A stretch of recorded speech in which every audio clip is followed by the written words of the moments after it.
Kaugnay niyan, makakasama natin ngayon live via Zoom si Tingog Party List Representative Jude Asidre. Magandang hapon po, Congressman Asidre. Welcome po ulit sa Arangkada Balita. Hello, Congressman? Congressman?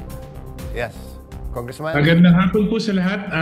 Jack, magandang hapon at kay Nina, magandang hapon din po. Yes, Congressman, kamusta ang ginagawa natin ng pagtulong ng Tingog Party List sa mga naapektado ng bagyo? Kasi nagkasunod-sunod po. Bagamat itong huling bagyo ay medyo nahagip lang ng konti, pero apektado pa rin yung probinsya po.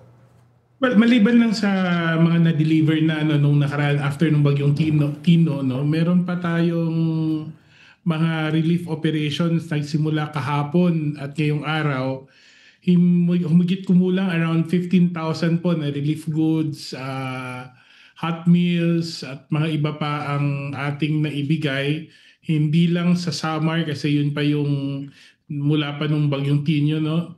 Tapos ito pong sa NCR meron tayong almost 5,000 yun na bigyan natin. Tapos kasama sa Cebu, we were able to send around 6,000 relief packs. Tapos maging dito rin sa mga kalapit probinsya ng Metro Manila. So all in all, for the last 2 days ng operation, ng relief operation natin, almost more than 15,000 individuals po ang ating natulungan.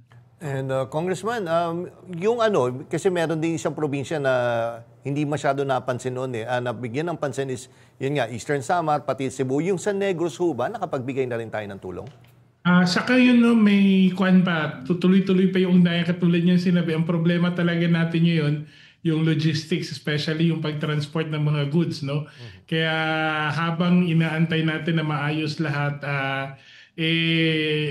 tayo naman ginagawa natin kung anong magagawa sa ngayon. Definitely in the coming days, we'll also look at, of course, yung mga partners natin sa Negros at meron din kahit sa Central Luzon na tuloy-tuloy pa ang ating coordination sa ngayon. Sir, ano po ba yung in particular yung mga ipinapamigay po natin sa mga biktima nito mga bagyong ito? Ano po yung laman ng ating mga packs or goods at ano po yung pinakakailangan nila sa ngayon?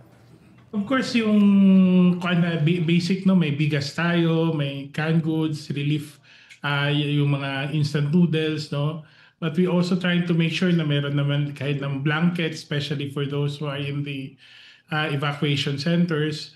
Tapos meron din tayong hot meals. Yun talaga yung pinaka-mabilisan natin ginagawa. Especially dito sa Metro Manila kung saan marami sa mga kababayan natin ang dinala sa evacuation centers. So, yun, tuloy-tuloy yun.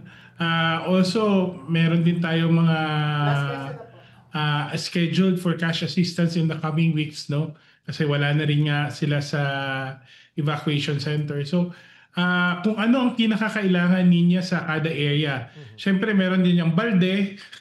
Meron tayo para paglalagyan nila ng kailangan nilang gamitin. Tapos, kung ano pang gamit ang pwede nating maibigay. And Congressman, yung St. Bernard po, actually may nagbigay ho ng mensahe na nangangailangan din ho sila ng tulong doon. Naabot na ho ba ng Tingog Party List yung lugar po na tayo sa Eastern, of course, sabi niya medyo ang pangangailangan is bigger than what we can actually deliver on per municipality. So we try to stretch as much as we can with our limited resources sa ngayon. So, pero tapos na tayo mag-relief operation sa Southern Leyte. In fact, we were among the first ones to deliver relief goods sa Silago, sa parting Hinunangan dun sa Southern Leyte, maging sa Bato at sa Baybay sa western side ng Leyte Island, di ba? Doon po sa may sa Baybay City at Bato Leyte. Alright. Naku, maraming salamat po sa inyong oras, Tingog Party List Representative Jude Asidre. Maraming salamat din po. Mabuhay po kayo. Salamat, sir.